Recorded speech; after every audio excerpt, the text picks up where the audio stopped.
This is the sound of worlds beyond number.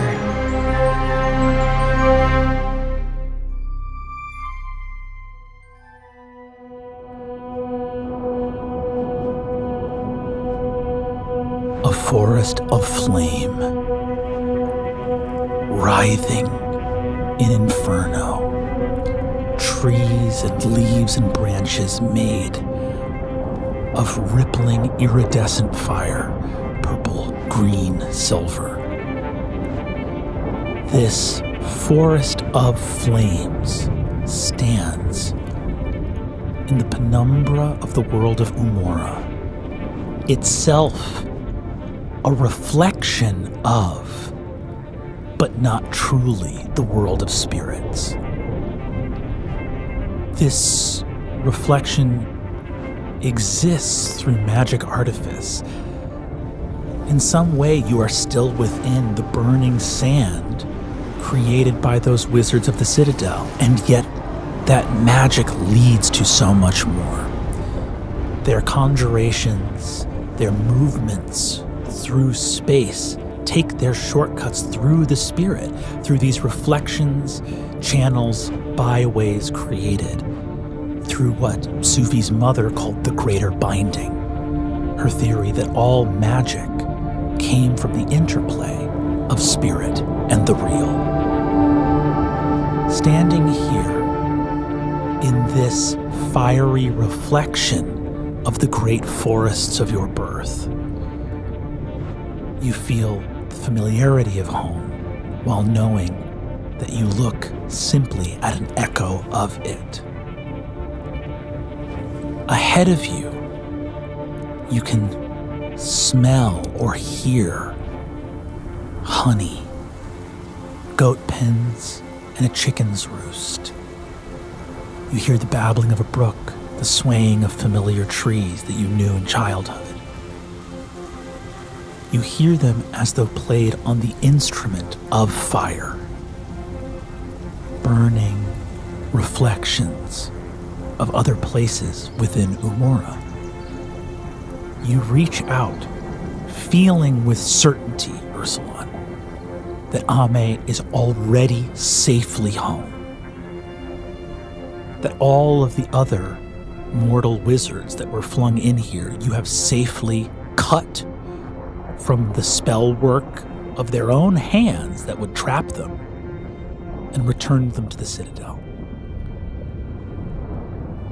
Behind you, you hear footsteps that make a sound like shadow touching fire. It is silent, and yet still you can hear it. With the approach of the man in black, the king of night, that pilgrim under stars who walks his way towards you. And then, there it is, off the path to your side, a burrow. It exists in almost comic contradiction to the wreathing, fiery spell world that surrounds you. This forest of flames, still moist and humid and hot as it was the first time you went through a smaller version of it. But that burrow in the flame goes dark, and yet you can smell cool earth, moist ground.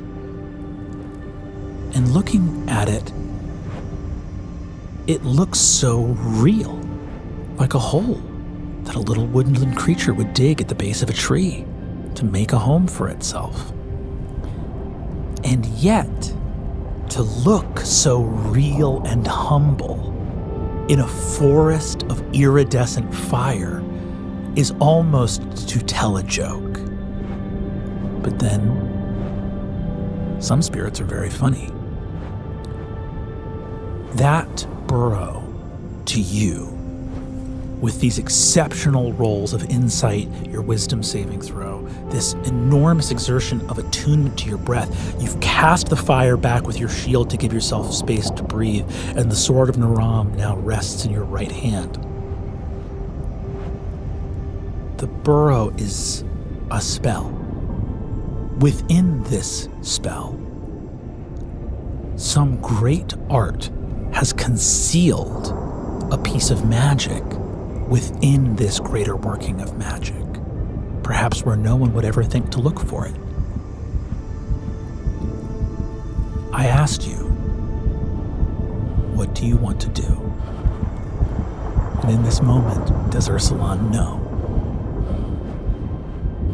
Yes.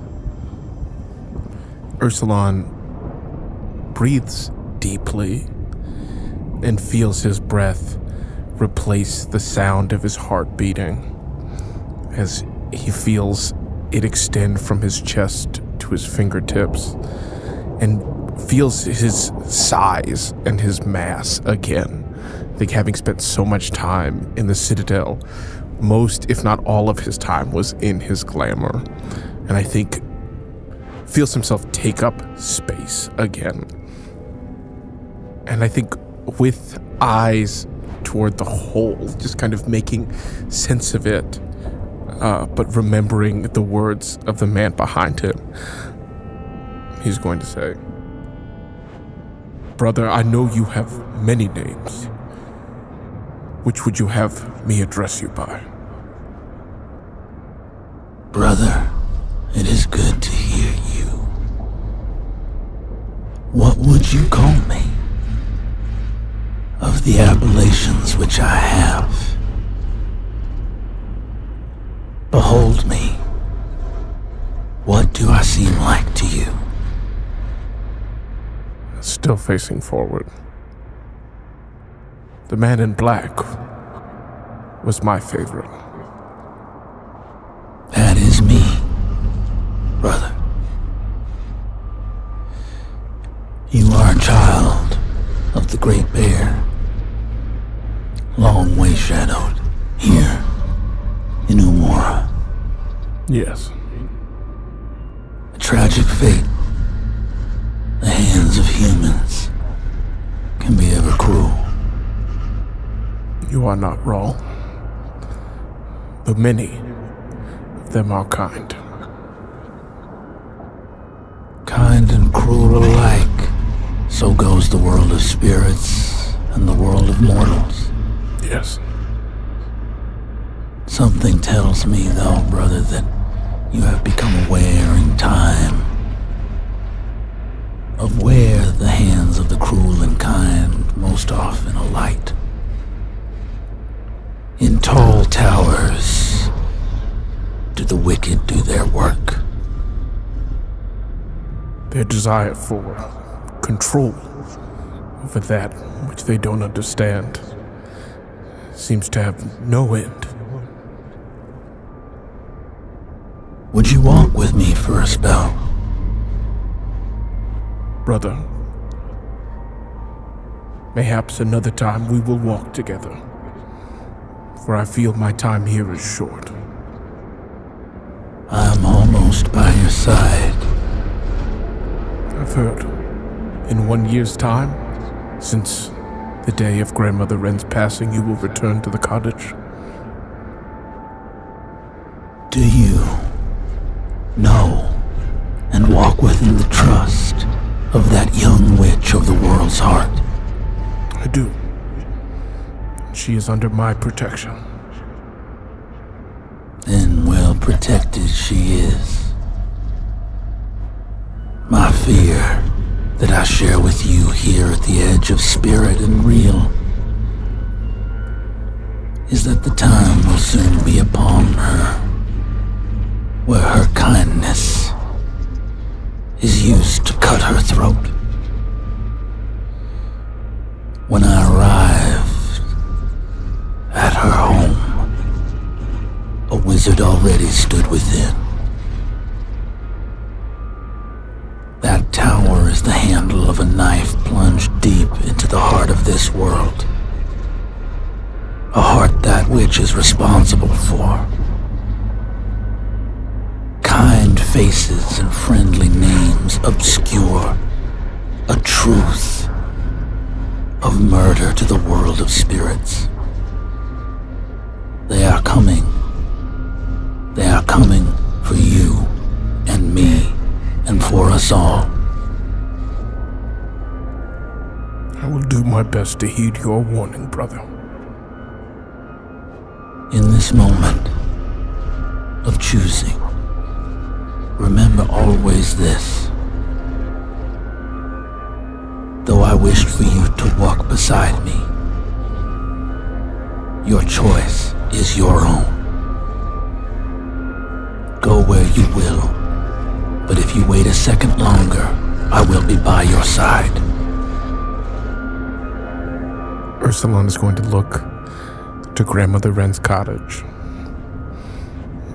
and think to himself, I just have to be at the North Pole in 2 days, and I'm gonna get in the hole.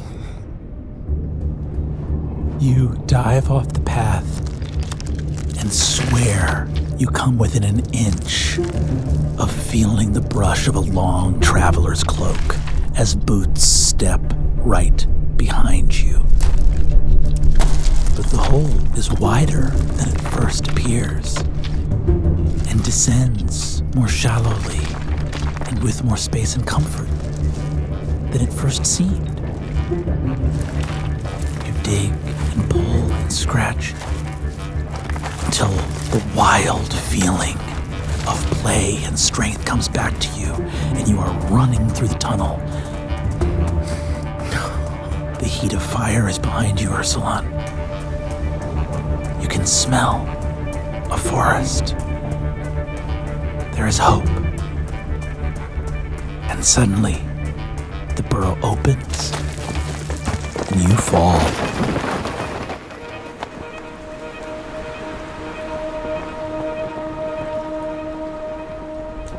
Flame, iridescent, purple, green.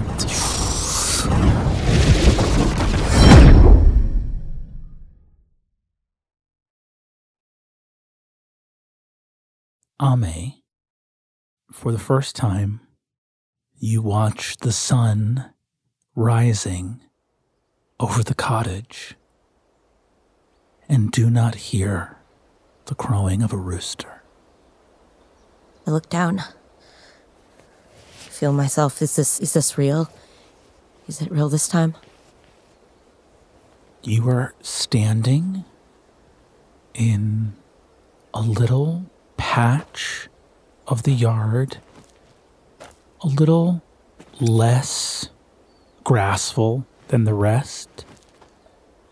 You've seen some teleporters appear in this spot before. It seems like sort of a place in the yard that almost like the groove of a seat. One person teleported here, and the next person that teleported to the cottage just kind of naturally appeared in this spot because the last person had appeared right here, and it kind of wore a groove in the magical space of the cottage. A little bit less grass. Your fox in your arms leaps down to the ground, steaming a bit, the moisture kind of wicking off.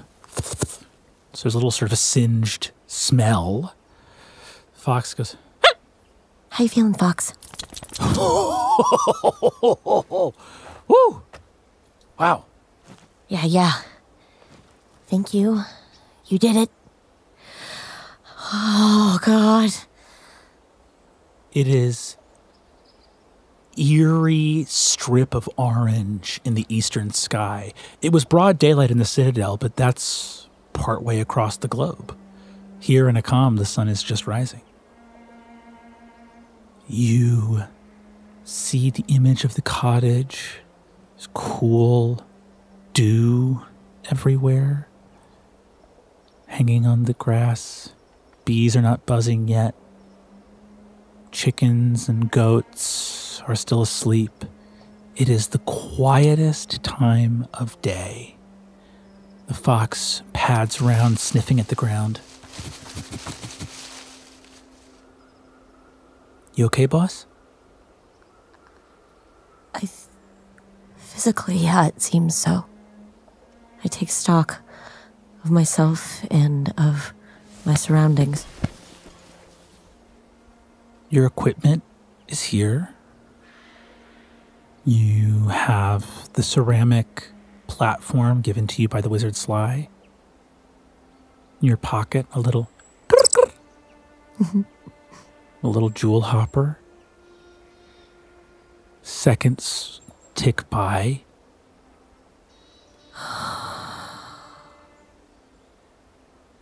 The fox sniffs at your leg, looking up. I seem okay to you? Yeah, I think so. Where's the rest? Where's Ursuline? I don't know. Are you okay? I don't think those wizards died. I think they're fine. I love your optimism, Fox. No, I feel like I look back. It feels like they're fine. They jumped. I just sit on the ground for a second. I collapse. Fox, I don't know where Ursulon is. I don't know where Suvi is. I think do you know the expression burned a bridge? Burned a bridge. And you can't go back. Yeah. Oh, yeah. Yeah. You think you burned a bridge with Ursulon and Suvi? At least with the Citadel. Oh. And if I burned a bridge with the Citadel, then that means that I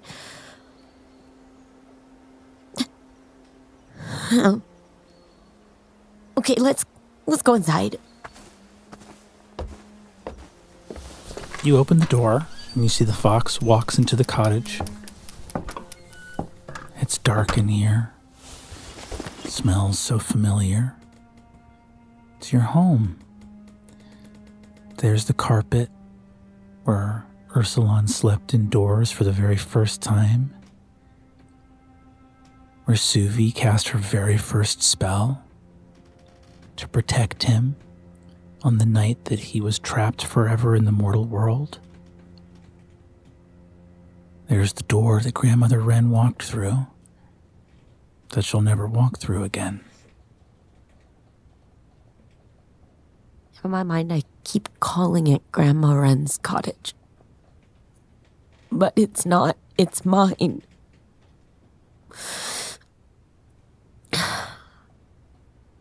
I don't like it. Mr. Soup? You hear a little knock at the door. Tap, tap, tap. I open them. A very, very old man with a round pot belly, a little tweed coat and a little tweed flat cap and an undershirt, with a big, big beard that has a little bit of a stain of some soup in it. And an old wooden cane. You see he's got a little bag of onions and a big pot and some ladles and other things like that around him. You see Dalma, the shrine spirit, wearing his human glamour. Dalma? Ame, welcome home, young one. No. Why don't I get some things ready for a soup? And I've been sitting out here on your front step every day since you left, letting people know you'll be back soon.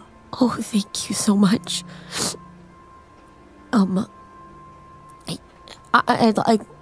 like to help you with the soup, if I may. Yes, but I think it'll help. all right. You sit on the front step and help him cut and peel onion, which is very helpful because you're weeping. You see the fox goes, "P.U." and goes off into the house and starts sniffing around. You see he comes out to you as you sit on the stoop and says, "Boss, there's a room that smells a lot like you. Is that your room?" Mm-hmm. If it has a little bed nest in there, yeah. Okay. I'm going to go snooze in there. Okay, yeah, you go take a nap. You've had a big day. I've been working hard. Yeah, you have. And he walks off into the room to go to sleep. You and Mr. Soup sit on the stoop. And as we peel, I tell him about my adventures away from the cottage. And it's a little bit scattered and piecemeal. I'm still processing it myself. In some ways, it sort of jumps around a lot, sort of starting with how I got here and the portal, the fire, the citadel. I mention that, and then I mention the coven I have to get to, and that they had apparently sent messages by the cottage that I hadn't been there to receive. Mr. Soup opens his coat and takes out a number of missives, scrolls, important some of them like written on thick insect-covered scraps of bark, others in beautiful sealed silver envelopes. Yes.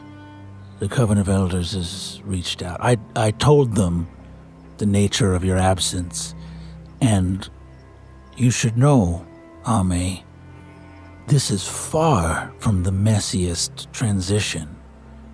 I mean, it's up there, but it's not the messiest. That is a small comfort, yes. Thank you. I can do my best to help you ready yourself, and for these coven meetings, when it's a full conclave, all of the coven will be there. You're allowed to bring a retinue if you want. Oh, I mean, I'd really hoped that it would be Suvi and Ursulon. In fact, there seems to be one of Grandma Wren's true friends told me that if I didn't bring them, I would be destroyed. Or that, perhaps, and I run down for him my interaction with Sly. Ooh. Why would they want to get rid of the station of the Witch of the World's Heart? I don't know all of Wren's business, but I know that she was at odds with the Coven for many, many years. There was a plan that she didn't want to go along with, and that she had been searching for a long time to find a way to convince her sisters to do something else, and that she had not been able to. I have to find out what the plan was, what her plan is, and what she was trying to show to them.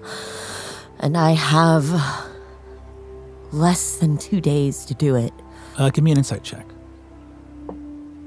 Fuck! It's a nat 1 on the die. You see that Mr. Soup lowers his face. What? Well, I'm not really allowed to call you kid anymore. You're the Witch of the World's Heart. Yeah, show some respect.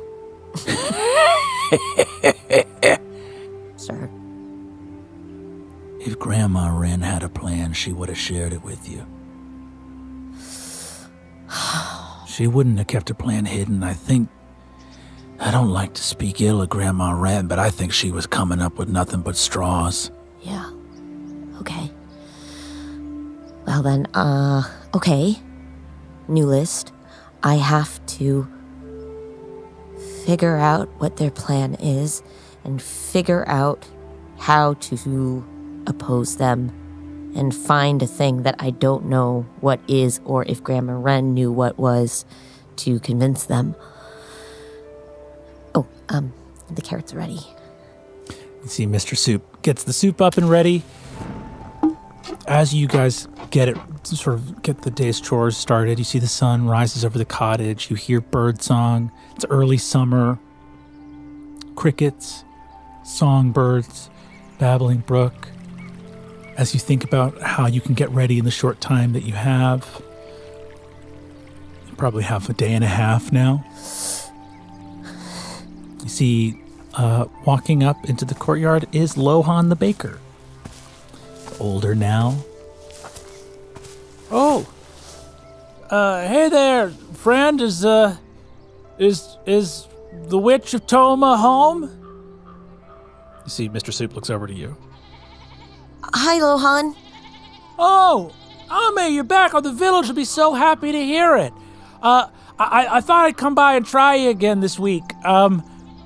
Bessie has a problem with her hand. It seems like some sort of arthritis or something like that. Oh, gosh. It's around that age that happens. I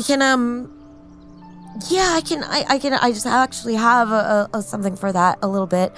But you might want to tell folks that I have to be gone again for a bit. Really? Yeah. Oh, long journey, longer than any Ren took, I think. Yeah, well, I don't know. I'm getting used to having to do all the kinds of things that she did, and it's taken a little bit of adjustment. All right. Well, I don't mean to trouble you, Ame. No trouble. I think I go over to the medicine cabinet, and there, I slide it open. There's tinctures and ointments and ground up salves and powders. There should be something that's at least, even just a basic arnica to help with joint pain. You gather some remedies together, hand them to Lohan. As you hear Lohan walk away, Dalma looks at you and says, "Well, I've been up out of the shrine for a long time, and if you're going to need me watching the house again, I'd better get some rest." Yes, please. Thank you so much. Soup's on the stove. Take your time and just wake me up again at the shrine when you're ready to go. Yes, thank you. And I reach in and I get some little rice cakes. Ooh. I know that he likes. Ooh. And you see he drops his glamour, his little sort of porcine spirit face. He sort of wobbles and dances a little bit with the rice cakes. Thank you. Thank you. Vanishes back up in the direction of the shrine.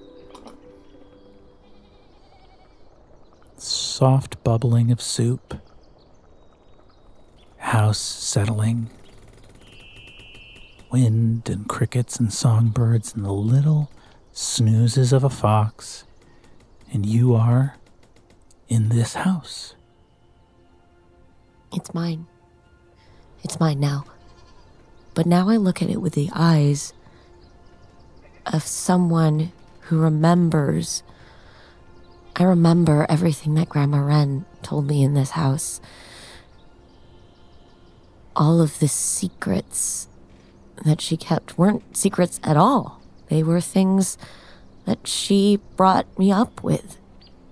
And now I remember why she kept the cabinets unlabeled and where the things that are precious are kept and what kind of books she would find it necessary to keep and where. I'd like to look around the cottage, busy myself with finding things, books about spirits, a flawless sapphire, the places where Grandma Wren would hold things that were precious and important. With a day and a half to prepare, knowing that if Suvi and Ursulon do not join you, according to the wizard's lie, you are doomed. You will take this time to search for answers in this home and leave Suvi and Ursulon's business to them? I want so badly to reach out to them. But do I know how? without the secrets of my sanctum, what can I do? How can I find them?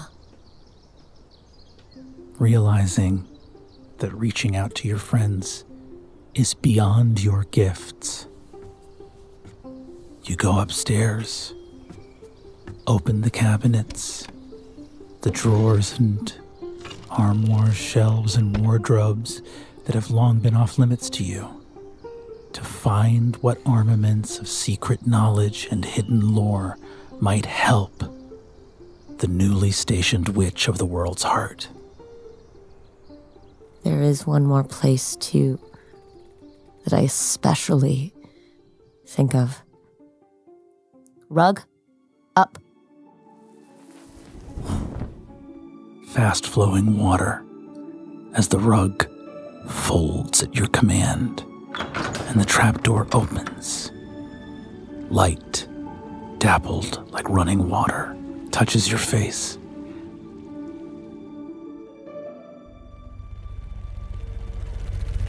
Suvi, we know where you are. Yeah. You are standing at the Galithopter Pier, having ordered soldiers to bring them to you. 5 Galithopters. More, and Steel with the retinue behind her. You see the brass wizard Slate behind her. More soldiers. About 10 golden armored wizards of the Sword of the Citadel leap forward. Steel looks at you, standing here. What is the expression on your face as she emerges from the Galithopter? It is blank. There's not emotion. It is the absolute lack of. Steel leaps from the ship, sees you, has a moment of rage and tension, and a moment of, I don't fucking need this in her face. And she looks at you standing here completely vacant. She is brilliant. She knows that the order she gave you was to stay. And she sees you staying. And she sees that Ursulon and Ame are not here. Looks at the troops behind her and says, "Fan out, find the witch, find the protector." And she turns and sighs and looks so tired. And she embraces you and brings your face into the crook of her neck. She's sobbing softly, and it's just a litany of she believes what the diviner said. She knows that if I don't go, she'll die, but she just left. They left, they didn't care, and there was a fire. Her rush was due to being in a coma because she couldn't wait. They never wait. They don't care. It's okay. If I don't go, she'll die. What? If what the diviner said is true, if I don't go, she will die. You see that she casts a deeper form of detect magic, something actually quite potent that you don't even fully recognize.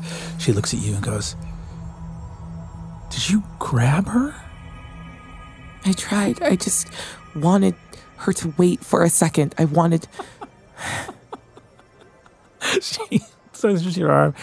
"You're so fucking crazy, kid." What? Why? You're What? so crazy.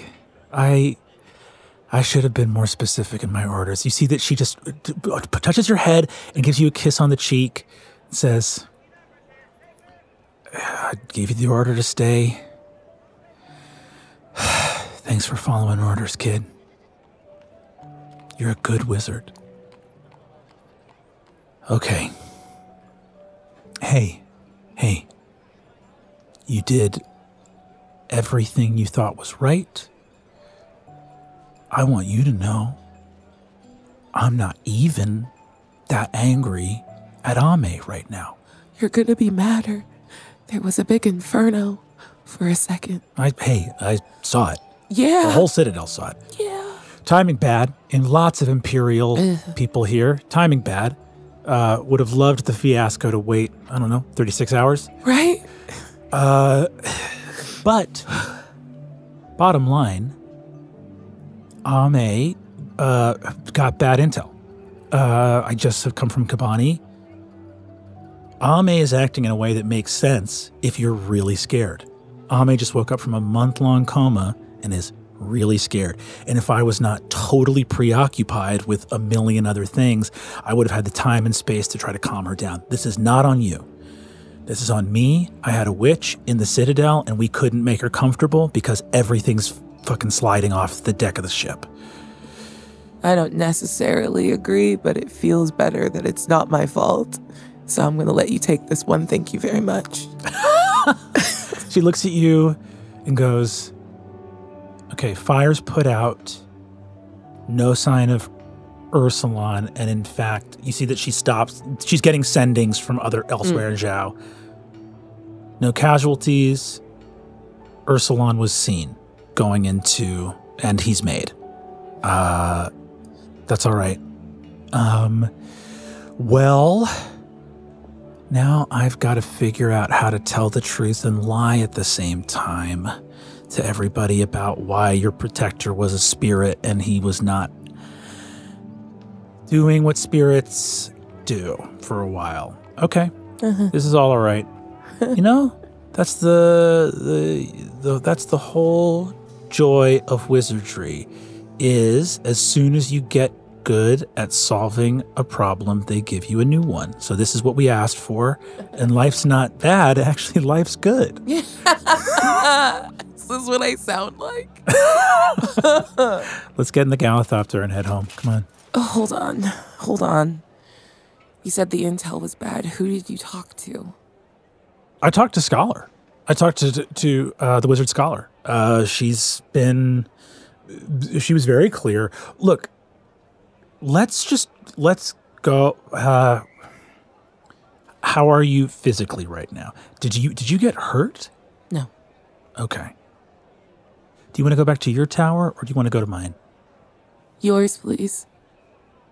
She creates a dimension door, walks through it, takes you with her, and goes, Sonder, we'd like some the frozen yogurt. We'll get some frozen yogurt and put booze in it. She walks you up to the balcony.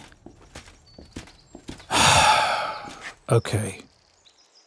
I talked to Scholar, who was able to tell me that witches have been casting magic into the Citadel. I don't know how we didn't notice it, but we didn't notice it. What do you mean? Well, there's on the night of you.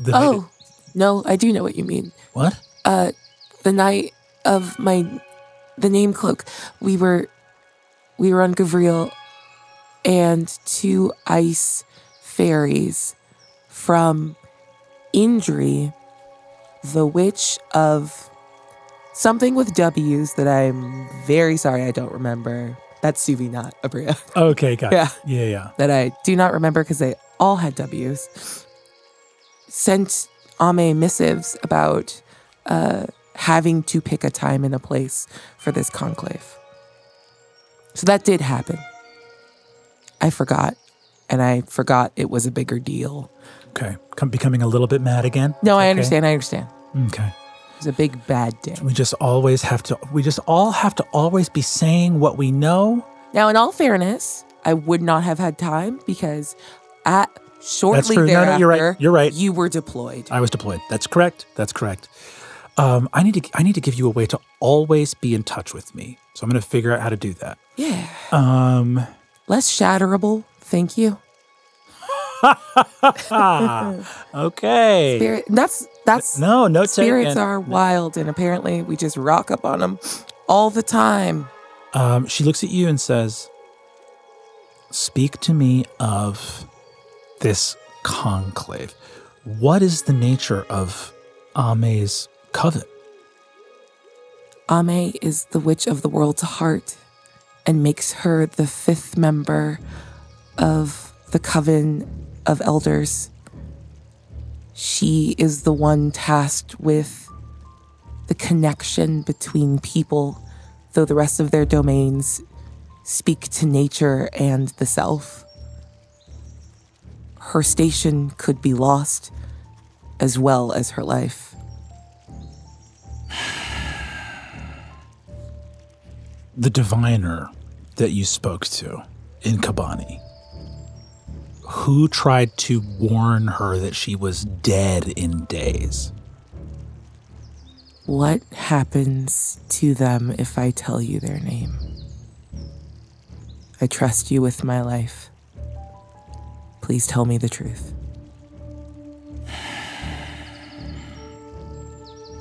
Steele looks out at the Citadel. Wizards are known by their secrets. She bites her cheek hard enough that you can tell she's got blood in her mouth. And a tear falls down her cheek. I don't know how this place works. I don't know how any of us can trust each other. It feels like every inch I move within this citadel, someone has a great reason to protect people from accountability, from knowledge and from clarity. Everybody's got a vested interest in putting up walls and fog in a place whose sole purpose is to bring light to the world. What do you think I'm going to do, Suvi? You think I'm going to go find the diviner who was probably ensorcelled or enchanted by a powerful witch of this coven of elders? And I'm going to have them beheaded in the square? No. And by the way, what if this diviner that you spoke to is nefarious? Is that impossible to conceive of? No. Can I make an insight check? Yeah. 16. She's looking at you and she is angry. She doesn't know whether the prophecy is true or not true. She has information secondhand from you and firsthand from this other diviner, and it's possible to trick seers and soothsayers. Some abjurers' wards don't stop the sword or the fire. Some diviners see things that don't end up being true. There are all these edge cases in Marginalia, and you just see that what Steele is furious about is that she's got an impossible task and all these moving pieces. Deep in her heart, she's reaching out, trying to grab somebody's arm. But she's trying to do it to the whole world. Someone in this citadel wanted a series of things to happen and made it happen. What I'm reacting to isn't even whether that thing was actually wrong. It was why nobody else knew about it. If we had the witch of the world's heart in our citadel and a member of the citadel knew that she was going to come to some utter doom, there are a million tools at our disposal to make sure that doesn't happen. To be honest with you, even if I was certain that this prophecy was correct, my suggestion would be to keep Ame here and have these witches fucking, Yeah. You see what I'm saying? No, yes. The impossible witches. Look, I've always told you to respect witches, and I mean it. I mean it, because they are subtle and they move in strange ways and they pop up where you least expect them. And I always knew that Grandmother Wren was a way bigger deal than she seemed fixing horse hooves in Toma. And now I discover that my suspicions were very correct. What I will say to you here is this. Everybody underestimates wizards. And they do it in a way that'll drive you crazy if you think about it. Suvi's just going to reach out and grab Steele's hand as she gestures. Suvi was resolved to this a minute ago into this rant. That at the end of the day, laying all the pieces on the board, steel has been there her entire life. In every moment of true crisis that she has experienced with Ursulon and Ame, they have cast her harshly aside. So why suddenly would she put away all of the empirical evidence about who to trust and what to do? And she just says, "The wizard's lie." She narrows her eyes. Office of Preemptory Catastrophic Deviation? Yeah. Why? How did he even get in touch with you? He's a friend of Grandmother Wren's. He's a I am a friend of Grandmother Wren's. I am a friend of Grandmother Wren's. Yeah. Oh, God. So what, you were in Kabani getting donors and you said, hey, do you want to stop an apocalypse that's not going to happen for 400 years? Yeah, something like that. Okay. Well, great. I'm glad you met Sly. Okay. Did Sly come here to Malakanth? No. Once Ame awoke, she remembered everything that was lost to that curse, except for who put it on her. Which, again, I know is the thing that I agree that waiting and doing things right yields better results. I don't have to get mad because you're mad. You can hold that emotion and I can just be sad. I'm actually, the vibrations of anger have become so furious that now I'm sort of at rage enlightenment. I'm at a new plane. That's good. I'm in That's a new so plane nice for of you. being. So I'm good. Just pile it on now because it's going to all get metabolized. Perfect. So let me feed this fire real quick.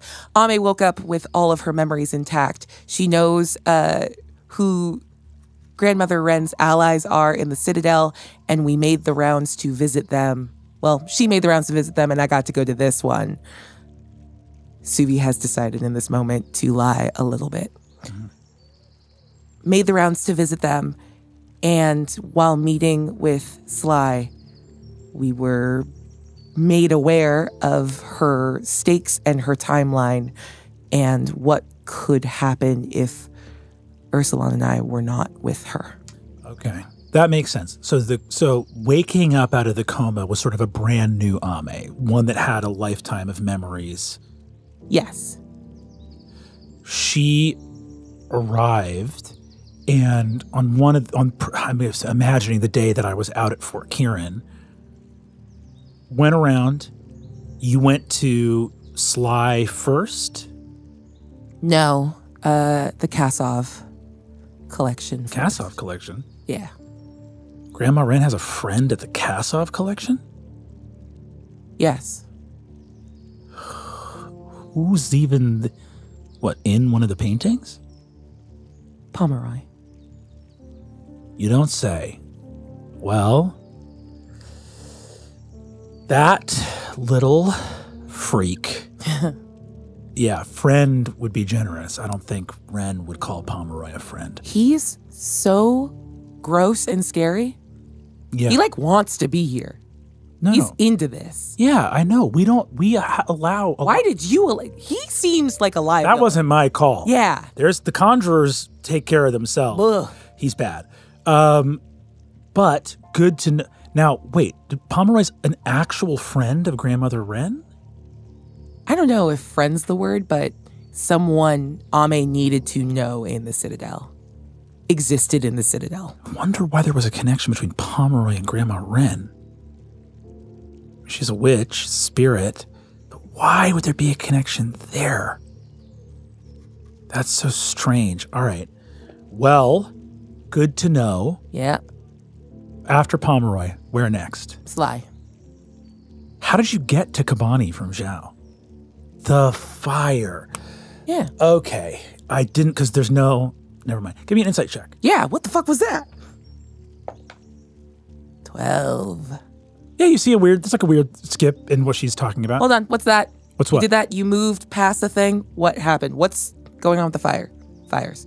Fire, no, because while that was, we were already beginning to lock down the Citadel, even as Fort Kieran was happening. Oh. In a subtler way. So I was just wondering why, but there's a lot of Galithopters and fires and dimension doors and traveling doors and yada yada, and there's a lot to keep track of. Sure. Sly, you talked to him. He, as a pal of Grandmother Wren's, what were all the things he said were going to happen to?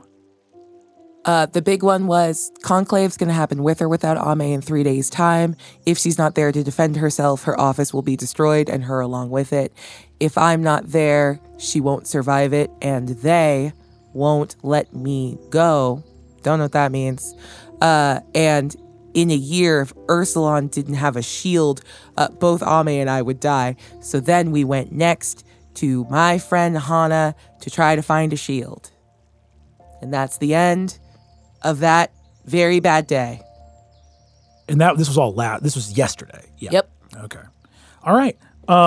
You see that she says, Sly says, if you're not there, they destroy your station?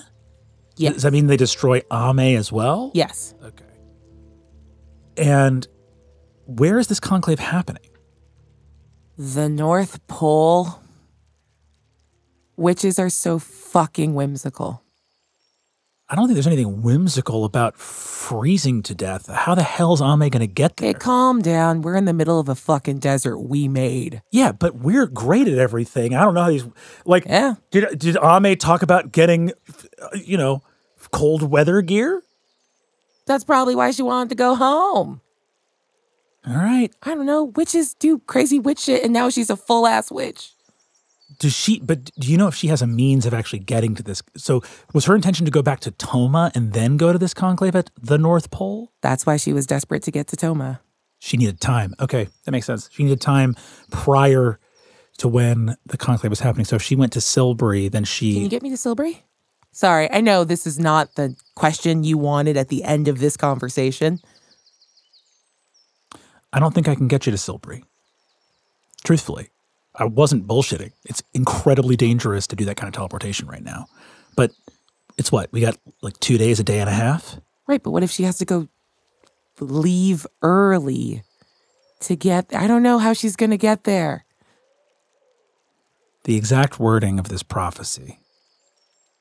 So if you're not there to advise her, what happens? She dies. You just see Steele running numbers in her head. Okay. When you have all the information, that's when you can make the right decision. I can't get you to Silbury, but I think I can do you one better. You want a skyship?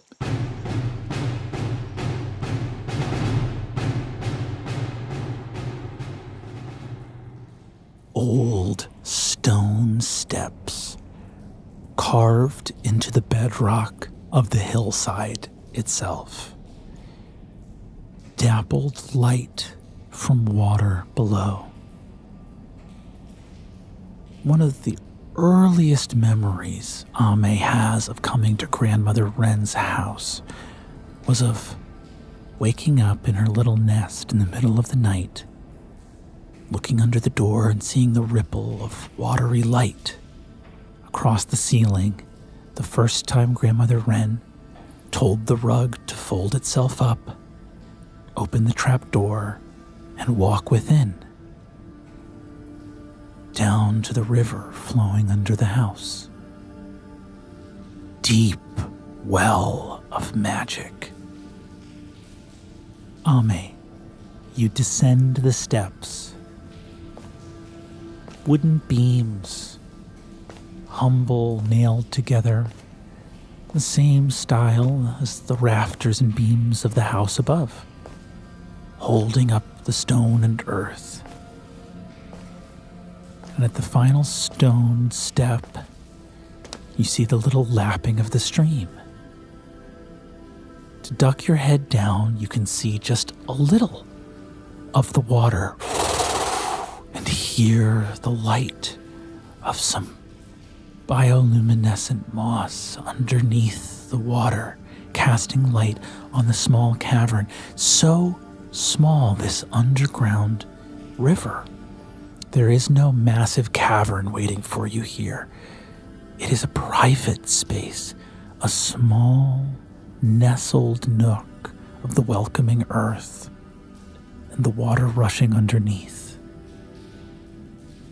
Ame, you behold it here in your first visit to the basement of your home, witch of the world's heart. I rub my hands as I walk across the smooth stone walls. They're so cool and comforting. It's funny that this whole world existed right underneath my feet, my whole life, practically my whole life.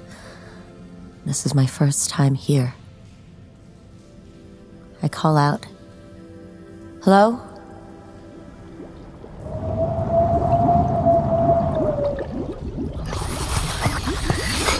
Water rises up, laps at your feet.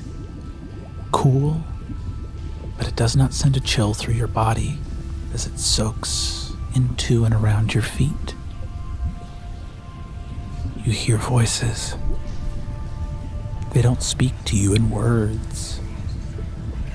The whispers simply tell you what they feel, which is recognition, acceptance, sorrow and comfort, knowledge of what you have lost, soft readiness to act with the knowledge you would give them. I hold in my mind the events of the last 3 months in that way that's not recounting it word by word or even seeing it image by image. It's the cloud almost, the amorphous feeling of this monumental time in my life. What I've lost, what I gained,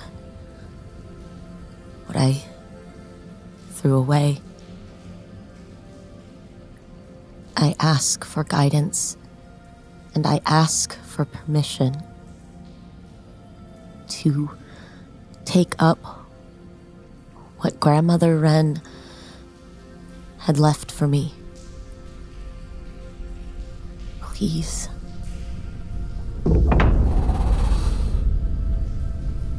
Up above, you hear the rattle of the house as the water rises to your shins. Light. You hear drawers unlocking, cabinets opening, trapdoors and cupboards shaking. Gifts of the house that had long been secreted away from you. You sense magic at your disposal. No great point of vision, but tools to use. And then the light shows you.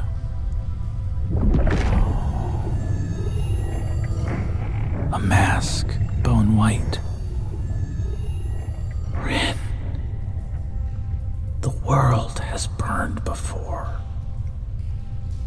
They cannot be allowed to do this thing.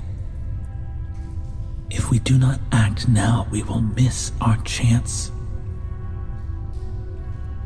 You hear Grandmother Wren's voice. There has got to be a way, Mirara. There has got to be a way. We cannot be forced to choose between one slaughter or another. Forever. I believe that these sides may see a way to live together in harmony. Then you are a fool, Wren.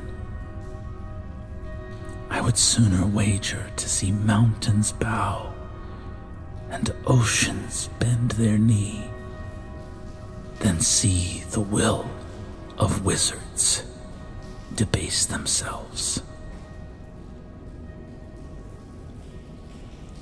You are wrong, Marara.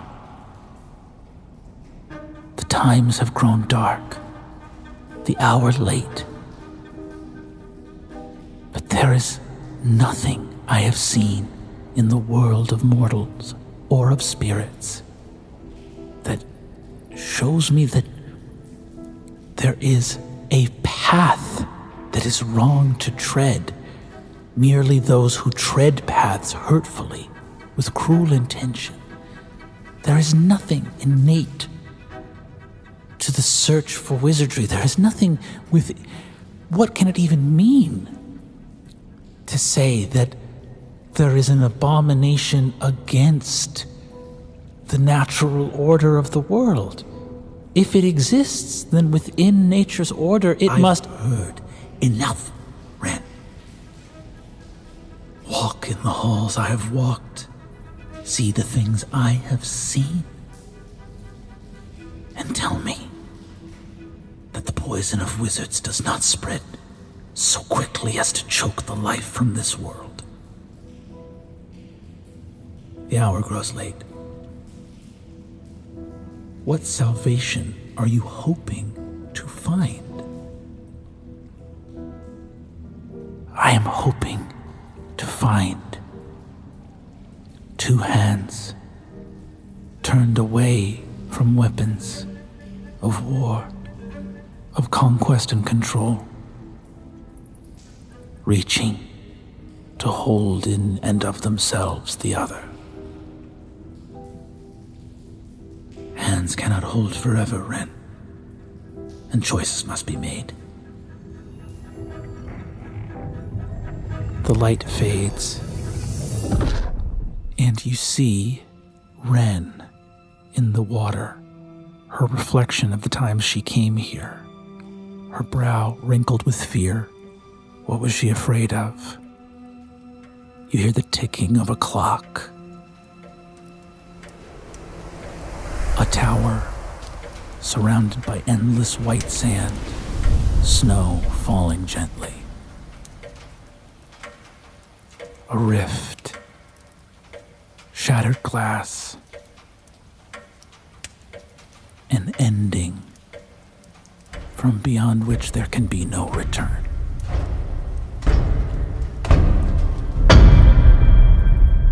I know the stakes now. For all of my youth and inexperience, the things I don't know and my mistakes thus far, I have a clarity of purpose at least, and I have the powers of one of the greatest stations in this world. I will find these tools that I need. I will find my friends. They'll come with me. I have so little time and so much to do, but I will get it done. That's what a witch does. There is nothing that cannot be fixed by hard work and care. And I am filled with the aptitude, the experience, and the knowledge and heart for both. I run upstairs. Tools at your disposal. You refresh your supplies, your herbalism kit, those things you need to cast what spells you can, gathering what you can to your aid. You feel the house filling you with power. You level up. Oh! Uh-oh! Third level.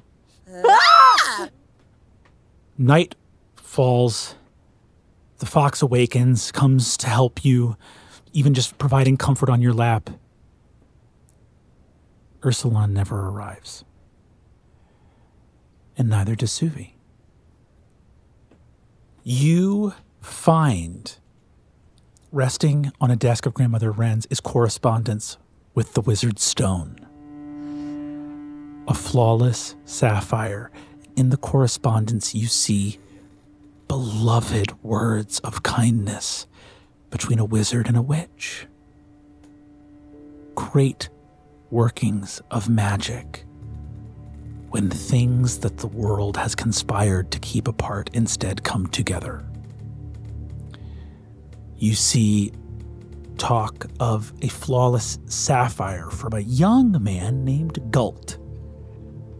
And you see an enchantment as the two of them correspond and speak of Stone's acknowledgement that her life was entering a place of such great danger that she felt that she could not continue unless she could guarantee safety for her child. You see the schematics drawn by a wizard with thoughts and critiques offered from a different discipline. You don't see the messages that Grandmother Wren sent because those would have been in the care of Stone. But you do see Stone's replies that acknowledge the thoughts and feelings of Grandmother Wren. A pendant capable of hiding her child from the greatest of spirits, and in fact only great spirits, that small spirits might be able to be befriended by her child and see her, but that great spirits would never be able to see her. And you remember the shrine of Orima. She put herself on mute. Oh. That would also protect her from the scrying of the Citadel. Oh.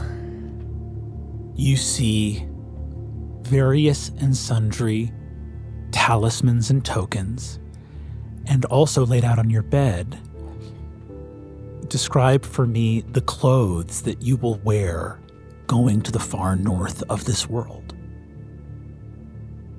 Laid out on Grandmother Wren's, on my bed, under the watchful gaze of that creepy green man that always unsettled me so deeply as a child, but now offers comfort with his vigilance.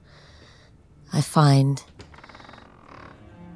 a gown, similar in structure to my normal little red and white witch's uniform, with the long sleeves and the tunic robe, a longer skirt and longer stockings to go under it, so light, like silk, but somehow warm, and it's all pure white, like snow.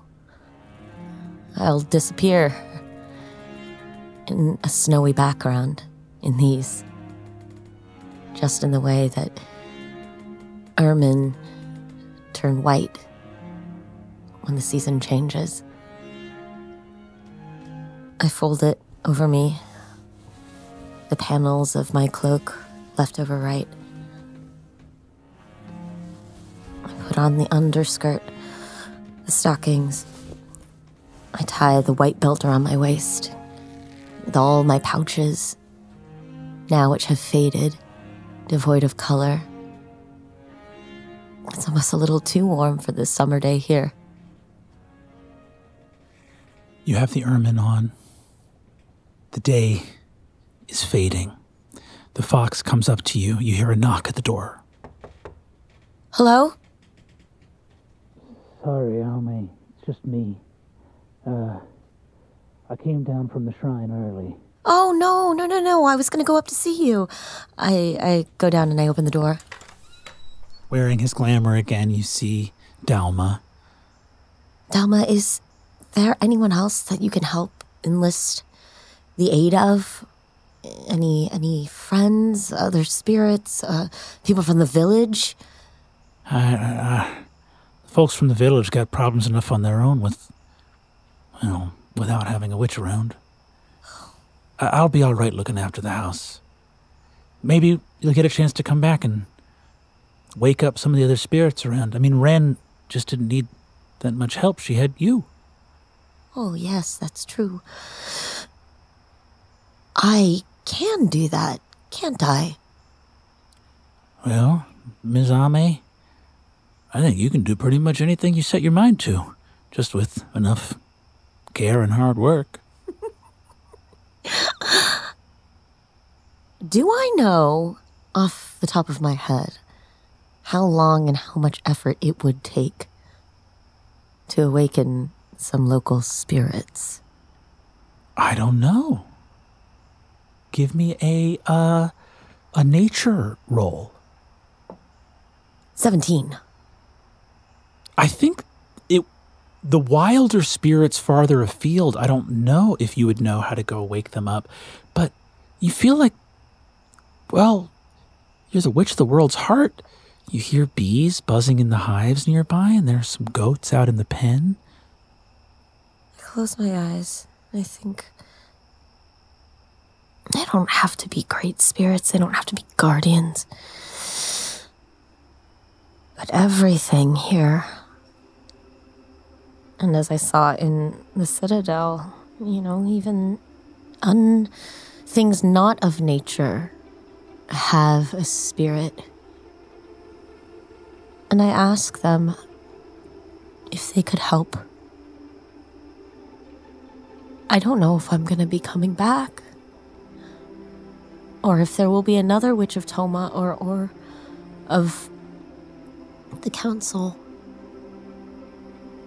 I want to leave this place in the event that I don't return, to the people of Toma and to all those who need its aid. Can I ask the house that? Can I ask the bees and the goats and the trees nearby, the wind in the village? The bees buzz. You hear the goats come out of their little wooden plank into the pen.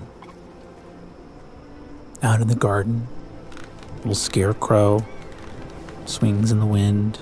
Up above, that rooster, weather vane with the long, forked tail. Dalma looks around, and he looks out to the garden. You see, he goes, Elbeth? And coming out from the beehive, you see a farm woman. A dress of yellow and black, checkers, a white apron. One of her canine teeth as she licks her lips is a little longer and sharper than the other one. Thick black eyebrows, olive skin, black hair tied under a black and yellow checkered bandana. She goes, Delma, you old so-and-so. It's been too long. That wren was tired near the end. And you see, he says, I won't have any words spoken against Grandmother Wren. Not here, not now. And she comes up and says, I'm awake. What's your name? Oh, sorry. Don't tell me your name. What might I call you? Oh, thank you. Ame, Witch of Toma. Witch of Toma. But maybe not. Well, we'll see about that. And you see, she says, I can smell it here. Kitchen smells like a mess. And you see that she walks in and says, all right, the village needs its food. And you suddenly hear, I'd appreciate mightily a hand getting down. And you see the scarecrow flopping in the wind. Henna henna mohe. What'd you say? Henna henna mohe. Henna henna mohe? Yeah. It's the name of it. It's like they do a little, it's the Japanese hiragana, and it looks like a little face. Yes. Little eyebrows and eyes and a nose and a mouth. And it's often drawn on scarecrows or little doodle faces. You see that the scarecrow, Henna Henna Mohe, is sort of waving up there, sort of got the pole like on his back. He's got his sleeves are buttoned up, and he's got buttoned up pant legs. And describe what else, if that's his face. What are the clothes that comprise Henna Henna Mohe? He's wearing oversized overalls. They're orange, and he's wearing big old waiter boots that stick out at odd angles. His shirt is, at this point, just stripy rags. But he always gets a little fresh stuffing of hay, every month or so.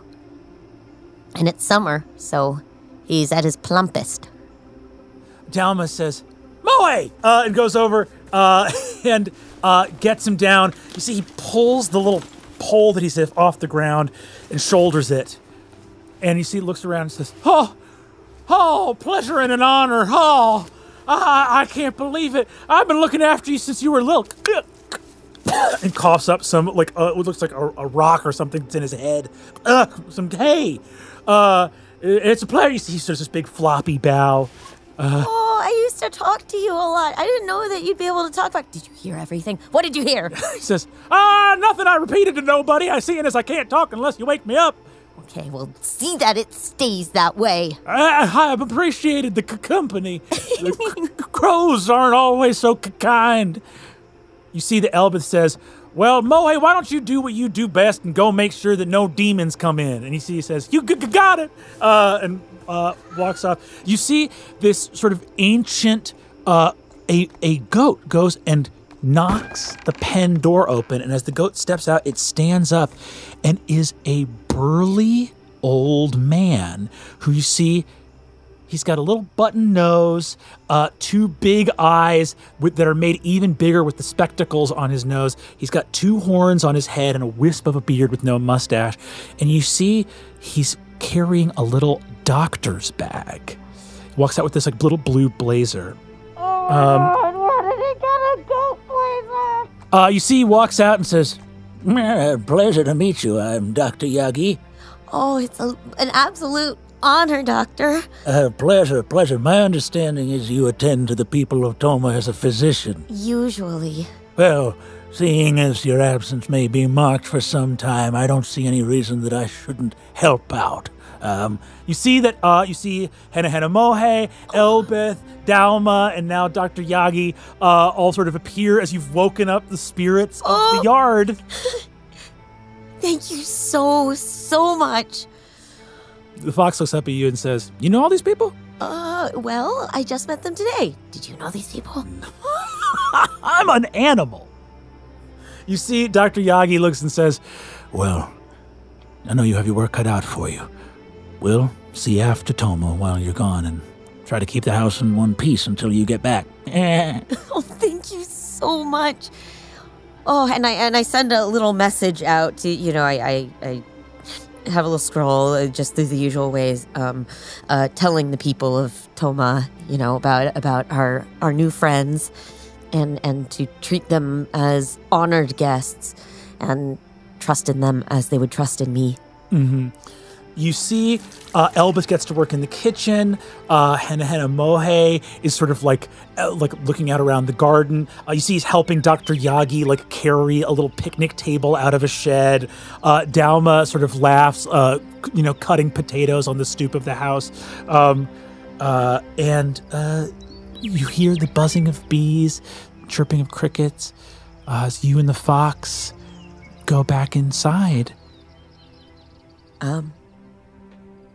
I'm ready. And I do leave a note for Suvi and Ursulon just in case they do make it back to Toma. And I tell them I'm sorry and that I have to go do my duty. And that I love them so much. Hey, Fox. Yeah, boss? You ready? No. You gonna come anyway? Oh, yeah. Okay. Me too. Hey, boss. Yeah, Fox? I think you're the best witch ever.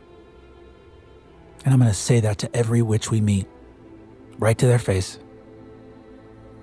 You are the best fox who ever lived. I know it. I put down the ceramic dish.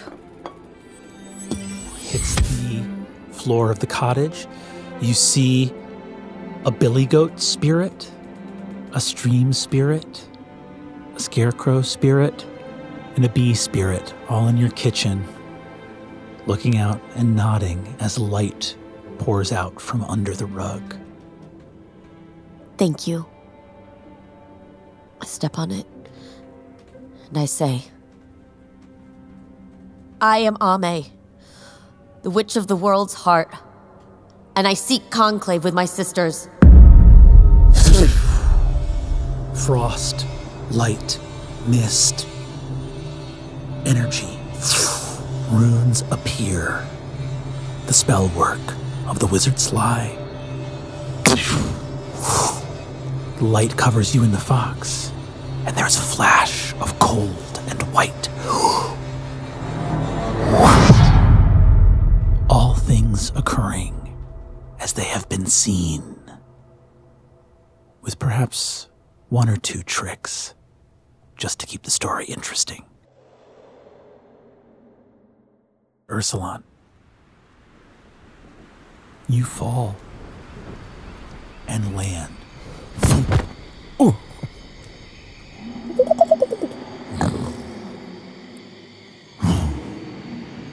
Strange smells, unfamiliar, deep forest, wet earth, boots in hand, your glamour dropped. Give me perception. 16. Swamp, marsh, jungle, some mixture of the three. Smell of rotting vegetation, waterlogged, thick vines, trees around you, unfamiliar, unlike a calm. You are still within Umora. Things are moving. Do you stay, one hand on the ground, or do you stand? I'm going to stay and use Divine Sense to kind of connect with my breath, and sense if there are other spirits in this place. You spend a lot of time in a calm. Forests, towns, hints of the spirit. There and back again. Ursulon has met spirits, and he's met mortals. But what happens when one melds with the other? What happens when the spirit is trapped within the real and left to fester? Ursulon's never met monsters before now. Things are moving towards you quickly in the darkness. You hear them moving through the forest. I'm going to stand and hoist my shield and draw a Wavebreaker. They smell like they were spirits once, or maybe something else. The realm of spirits is full of mountains and of streams, of forests and stones. It has its horses and its birds that sing. It has its beasts too. Not like you, not like the children of the Great Bear, that are named and speak and talk and think. Sometimes, when spirits become way-shadowed like you, they are able to hide under human glamour, but not all beings of the spirit world are so fortunate. What happens when a beast, truly a beast of the spirit world, becomes way-shadowed like you? Sometimes they survive, and sometimes their descendants live on. Three beasts close into the circle with you. Give me an insight check. Difficulty 20. Fucking 19. No! Straight up 19. Roll initiative. 18 initiative. Three shapes, beasts charge out of here. Your divine sense. Oh no, you have your divine sense on. So you can sense only their shapes, but not the environment around you. As you stand, they scream out, leaping towards you with long clawed hands. I'm going to bonus action Wrathful Smite and square up, back, and swing. Go for it. 19 on the die for a 26. That is a hit. 24 points of damage. What you see before you is a simian feline monstrosity. Something like a baboon and a panther, if the skin was pulled back from the face to expose skull and blood and muscle, with wild eyes bloodshot with sleeplessness from a creature that cannot rest. You see green scales with mottled, sickening splotches of gray fur, like a thing that is made rank as though its own scaly hide is itself a series of lesions or diseases that crushes it. You see it leap forward with elongated arms, extra jointed, as though given some uneven number of elbows on an arm stretching towards you. Describe how Ursulon destroys this thing. Coming from below, swing up. I think as the blade makes contact, there is that familiar smell of honey, that ethereal honey scent that then gives way to just that rank musk of a predator approaching prey that fills both Ursulon's takes over Ursulon's senses and is communicated to this beast as he essentially, I think, guts it from stomach up through the head. The lead beast is immediately eviscerated. The following two leap upon you. That is a hit and a crit. From the first, you take 3 points of damage, and the other one strikes you with a natural 20 on the die, dealing 8 points of damage. At 11 hit points. Raking across, you see that one of them goes and sinks deep claws into your chest and rips a chunk of your flesh out of your torso from As it does so, you see it pulls something off and attempts to crush it into the ground, smashing it over and over, destroying its own fist out of a sense of berserk fury. It is your turn to act. The smashing thing, do I perceive that to be just its own unnaturalness, or is it does that somehow affect it grabbed something off of you. Okay, can I perception check for what it was? In this, you will be taking your action to do it. Well then no, I'm gonna kill that one. I want whatever it is back, so I'll swing on it. 23 to hit. That is a hit. 11 points of damage on the second strike. You reach forward, and the one that is smashing to the ground has dropped its guard, and you behead it. Boom! Wavebreaker comes down. There is one left that is going to attack you. With only one opponent left, this thing leaps, and you put your shield in between you and it and throw it off of you back to the ground. It is your turn. That does not hit. It's a natural one. You swing. This beast leaps back. You have a moment as it leaps back to look down at the ground, at the open, bloody fist of this creature. You see it holding the badge of the Citadel, ripped off your chest. Do you hesitate in this moment? It is your turn once again. I do. This thing leaps at you. It misses again. You step to the side and bat it off with your shield. Not surrounded, not being able to be flanked anymore. These things are horrifying, but you look at them and go, oh, this thing probably weighs 120 pounds. I'm bigger than this. I'm going to keep my shield in between us. I am not of the Citadel. Give me either intimidation or persuasion. Give you intimidation. 24? Whew. This thing... You don't think it can speak. You think this is a beast.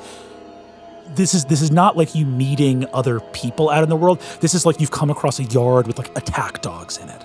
There's like a feeling of this thing sensing you're a bigger, stronger animal and backing down. And it looks at the pin. It looks at the badge of the Citadel in the hand of its sort of like packmate. I'm gonna sheathe Wavebreaker and put my hand up. I am not of the Citadel. In the distance, maybe like less than half a mile away, your whole world spins into insanity as a wall of fire spreads across the horizon. And you see a shape in the clouds above that for a second you swear to God you see wings wider than the sky. As the thing disappears into storm clouds, lightning crackles, and the edge of forest is just alight in fire. The wall fades, but you see the dim haze of fire in the distance, now seemingly farther away, but just hell in that direction. The beast cowers, looking in surprise as well. Who? Do you know Kalaya? It comes back to you. The speech of Beast and Leaf. Oh, that's right. You say Kalaya, and the thing goes... It bolts off into the woods. I chase after it. This thing moves through the woods for so long. It gets up to a sudden... It stops, looking surprised. Ursulon, you look out over ash and ruin. An expanse. You see skies filled with clouds. And then you realize it's not clouds, it's smoke. You look from a cliff high above. This jungle is perched somewhere high in the air. Looking down, you see lights, towns and cities. Skyships descending. Fire. With your keen eyes, you look down. In an eruption of flame, one of the flags of Gauthmai erupts in fire. The beast looks up and scuttles back into the forest, seeming to know another way to where it was going. I follow it. You move. After perhaps an hour's journey, you cross a river, find a way deep into some canyons. The sound of bombardment, of smoke and fire fades away. You're at the base of some kind of ravine crisscrossed by ancient tree roots. It smells like clean water down here, deep earth. Minerals have filtered the rain and a clear brook moves. And you arrive as the ravine opens up. In the deep earth, you see roots of ancient trees. And here, seemingly impossibly, in this deep ravine with almost no sunlight, you see a massive tree. Red leaves, blue fruit. There are windows set into the tree, a beautiful door. The beast goes and, in abjuration, the beast cannot approach, but you see it snarls at you and headbutts you in the butt, like to push you towards the tree. Oh, just stop. The thing sprints back off out of the ravine, loping on all fours. I turn to face the house and look at my shield. It looks the same. I go to knock on the door. Stepping towards the tree, as you step past this threshold, you suddenly see grass on the ground. This ravine, small stream. This place is abjured powerfully. Illusion, the ravine, something keeps this place hidden. You look up to try to see the canyon walls that revealed this place, but you actually see this tree just in a small glade of the jungle, kept safe somehow. Other trees around it bearing fruit, bananas, mango. You see soft grass, this little cottage built into this tree. You hear some laughter, and from up above, there's like a small tree house in like the upper branches with like a little string of pieces of paper, like of a kite's tail. And you hear some scuffling up there, and a ball falls out and bounces across the yard. And you hear some scuttling, and some kids jump down. You see that there are 2 younger children who run out across the yard. They look, for all the world, kind of like they're related to Suver and Cadbericat. You see these 2 kids run out, except that in their black hair, there are stripes of white going back. And you see they run out and each look up and suddenly see you and go, huh? Mom? Mom! So, and they both run to the door as fast as they can. I chase after them. Wait. They get in the door and they say, put the illusions up! Put the illusions up! And you see that as they rush in, you see there's a woman who steps out. You see it's sort of like a mid-30s black woman. She's got like a gown on. You see she comes out and has a frying pan in her hand. Get in, kids, it's all right. She steps out, sees you, and says, Sir, I don't know how you found this place, but please... My name is Ursulon. I'm looking for my sister. She looks at you. You're not wearing your glamour, right? No. She looks at you with no glamour, and you see she doesn't drop her glamour. She does look like this, like a human with some features, but you see that she actually changes, almost like a lycanthrope or like a aware being. She changes into a more badger-like form, tall, broad, furry, looking at you and says, "Come inside quickly, please. Come." Oh, okay. She takes your hand, brings you in the door. The family's looking around and talking. You hear them saying, Ursulon. And they bring you in as you walk into this tree, enormous, like a baobab, massive, massive tree. Brings you back in an ancient round bed with a quilt of patchwork. There is an ancient woman. Hair of her head gone white. Grandma? And you see a woman looks up at you.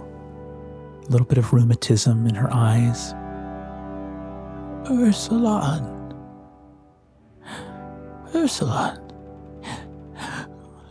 Her glamour fades. A very old badger lying in a bed looks up.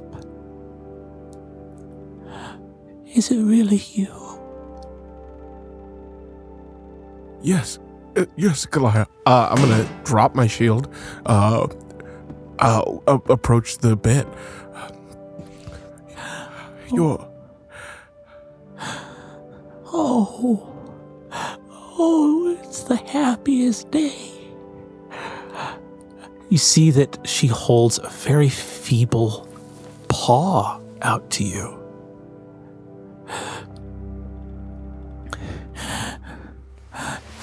And takes your paw in hers, takes your hand. She goes, You're so tall. Weren't you a little roly-poly cub? Well, I've grown. I can't believe I was at the Citadel. Did you find it? Did you find the little burrow I left in the side of all their comings and goings? I did. I spent a lifetime of mortals looking for you. Did I get it wrong? No. Whatever space exists between where we're from and where we are, I believe I may have spent more time there than you did. I came after you. Oh, I've only been here for 20 some odd years. I'm so happy. You see, she hugs you and she says, I thought it was so much worse if it was the other way. I thought there was a world where you died at Starling Ford. I thought there was a world where I was too late. It's all okay if I was too early. You see, she just starts sobbing and embraces you. I think I just lay there and hold her. You see, she smiles and says, I learned so much magic just to try and find you. And you weren't hidden away. You were just a little late. You were on your way this whole time. I'm so happy you found me. I think Ursulon holds kind of even more kind of envelops Kalaya. I don't... It feels only 2 days ago I found out you'd ever crossed over. It's... I can't believe you went through all that you did. I'm sorry, I didn't. You don't have to be sorry. You don't have to be sorry. We're spirits. We're wild ones. You chose to run, and so did I. And I've lived a wild life, my brother. My little brother, no matter how big you get. I missed you so much. I mean, I cannot stay for long. No, you cannot. And there's a lot to tell you about this strange world. But I would stay here a moment and meet all of these people. I had kids with humans. What? I had kids with humans. You're not supposed to do it, but it's hard. You fall in love. Multiple humans? Well, I have an ex-husband. There's so much to tell you. Wait, I'm getting up. And you see, you turn to see a weeping family of half spirits behind you. Go, Grandma, no. And she's like, she can do it. She can do it. Where? I've stolen so much magic stuff, and I'm going to give all of it to you. This is my little brother. I'm going to pick her up.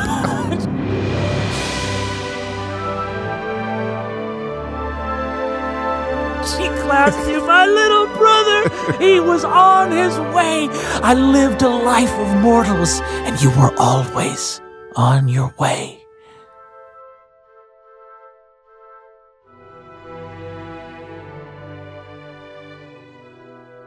You were on the right track.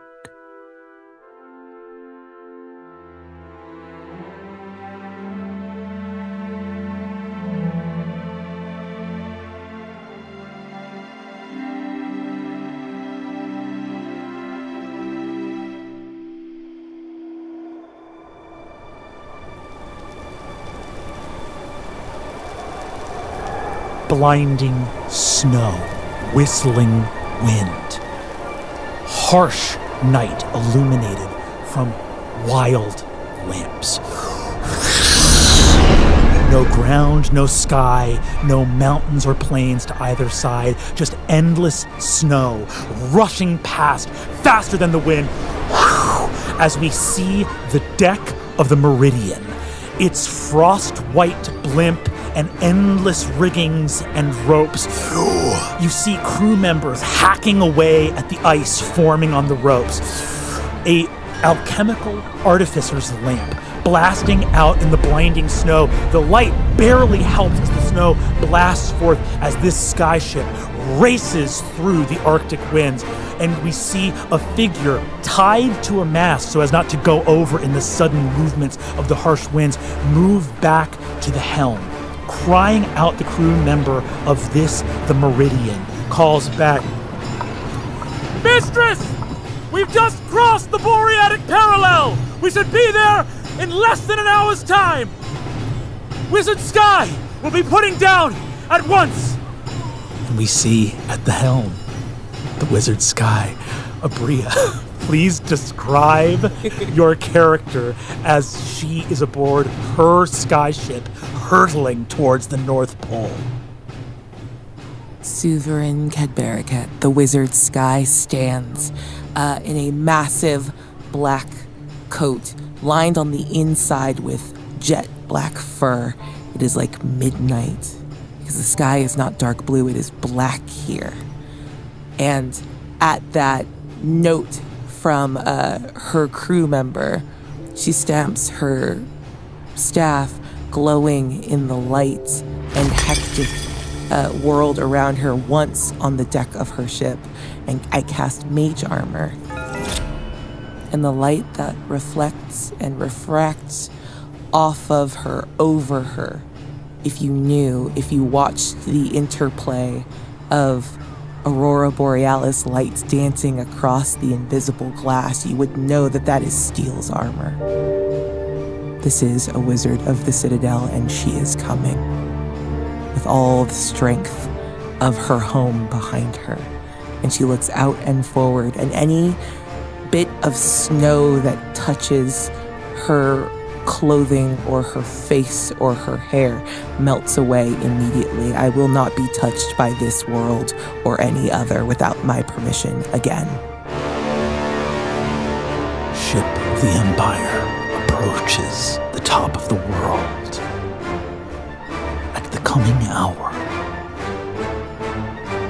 that has been foretold, where witches meet, the Empire stretches, and far away, the world of spirits waits and watches for what will come next.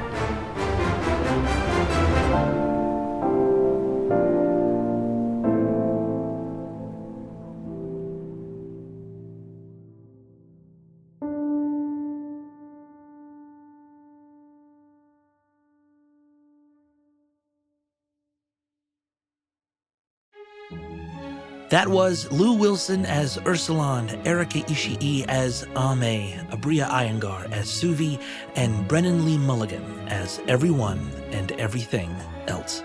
Worlds Beyond Numbered is edited, designed, and scored by Taylor Moore at Fortunate Horse, with additional sound design from Michael Gelfi Studios.